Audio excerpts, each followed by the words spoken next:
Right, it's Ant. Welcome to the channel. I thought I'd just update, well, not update, but just talk about the Tongsheng TSDZ8 I've just bought from Verstrum. Fantastic. I had a really good first session on it. Firmware is superb and it's really good, so I'm not even going to mess around with it with a J-Link and updating. I don't think it needs it. But Tongsheng, if you're listening, you're not going to listen, but if you are listening, possibly consider making these as a 32 or 34 tooth, because for mountain biking it makes a massive difference, and aesthetics on the bike makes a massive difference, because having a big 44 tooth on the front of a nice bike just looks crap, and effectively I can't make and sell a product without get myself into some liabilities. If it fails and you have an accident locked into it, I can't sell you the bits. There may be a way of selling parts, but I can't say it's what it's for. You have to make your own opinion of what the thing's for on my eBay site, which I put in the description. I've got two. I might not sell these two. I might get some modified, actually. I'm not sure yet, but this is what I'm talking about. Tongsheng, I've just bought this a couple of days ago, and again, I'm not being funny, but it's a 44 tooth, a big massive offset, so it goes over the gearbox, so the chain line's as good as you can get. But basically, if you're running mountain bike gears and you're mountain biking like I do, go up some really steep stuff, the strain you're putting a chain on with a 44 tooth, even if it's a 48 at the back, that's nearly 1-to-1. Well, actually, it's over 1-to-1, the ratio. So it's putting a lot of components under stress. It's all right for urban stuff, don't get me wrong. If you've got a bike, an urban hybrid bike, yeah, this is fine. And maybe Tongsheng's biggest market is hybrid bikes, commuters, delivery bikes. So fair enough. But, it'd be worth... That's what I did. That's what I'm using. That's a 32 tooth. The offset's pretty good. The chain line, even in the lowest, the highest gear for climbing, is very, very good. And the chain so far, the E10 chain I'm using, the e-bike chain, has been absolutely phenomenal. Who's that made by? You know what I'm talking about. It's called the E10 chain, e-bike chain, by. Oh, I can't remember. Obviously Shimano, we know, but it's not by Shimano. KMC E10. Fantastic bit of kit. Yeah, I had these made by a local firm. Fantastic local firm. And ideally, I have to weld these up. I've got a spacer in between there, keeps it all concentric. What I did do, which is wrong on this first prototype, is when I did it, it's a little bit too close to the teeth, so when you're welding, it's best to weld on the inside out, but it's still no good. So I think what I'm going to do, I'll get these done again, and I get it either, I can't get it inside because I don't think it'd be that cylindrical, but if I just get it to the, you can just see there, if you can just get it to the end, so to the edge there, and then there'll be plenty of weld space there.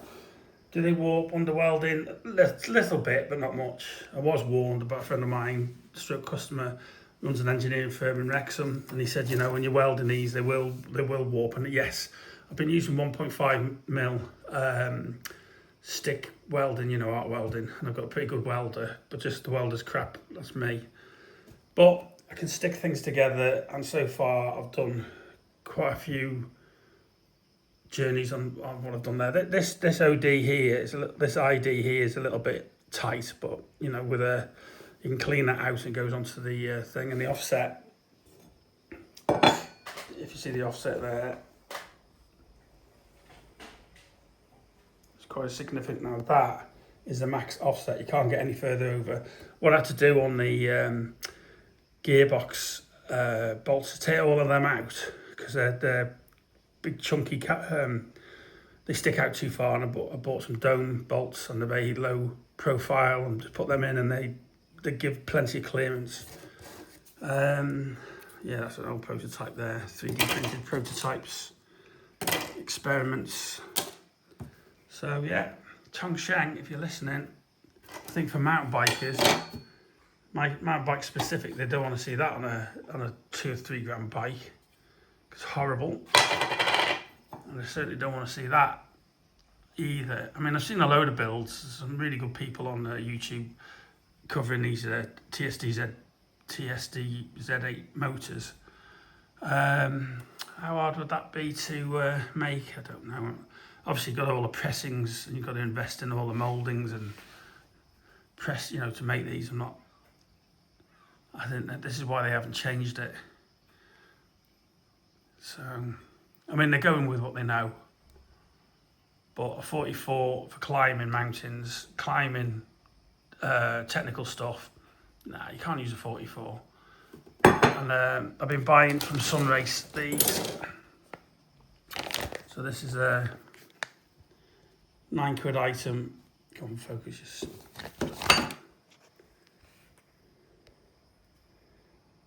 What size is that? Yeah, 30. That's a 34 tooth. And I've had. Why doesn't that focus? Yeah, Sunrace. So I get them off eBay. 96 BCD. And then what I have to do, which is a pain in the arse again, I might as well just show you. I have to grind those tabs out. I've got a lathe. I could put on a lathe and grind them out as well, which would be better on a lathe, to be honest. It'd be concentric then. But I tend to weld it up, flip it the other way, grind them out. It's a bit Heath Robinson, to be honest. It's not ideal. So, yeah, I don't know what your thoughts are on that, but yeah, I've had the Tongsheng, the first model now, for 2 years since it came out, the first gen, and they still haven't addressed this 34 tooth thing. I don't think they're bothered really, but I do know a lot of people who'd like this. Like I said, I can't sell it. Looked into it, legalities of it. You know, even if you buy it as parts, weld it up and it fails, it can still come at us. So I'm not even bothering, which is sad really, because I know a lot of people who've asked me for these. If a company would bring these out, yeah, fair enough. That's great, isn't it? All right, thanks for viewing. I just thought I'd post this little video, see what you thought of it, and take it from there. But the motor itself and the display, the EKD01, I think it is, that display is really cool. I did look at is it the DK40, which is a smaller version of, again, a very, very small display. I might buy one of them because I don't like my cockpit on the bike with the big screen. The EKD isn't a big screen. It's nothing like the VLD5 they came out with originally. That was a big computer on the thing. And then they had that little tiny VLD6, the little diddy thing on the left hand side. They're okay. They're not waterproof very well, and I have seen them get a bit of water ingress inside them. But again, that works fine. Displays the power. What what range you got on the battery. But I must admit, the colour display on the new one, being able to change a few things on the fly and having Bluetooth on it, and it's also got a USB port on it as well if you're stuck with a phone. So that's quite a good addition. So thanks for viewing. I'm going to upload this now. Cheers.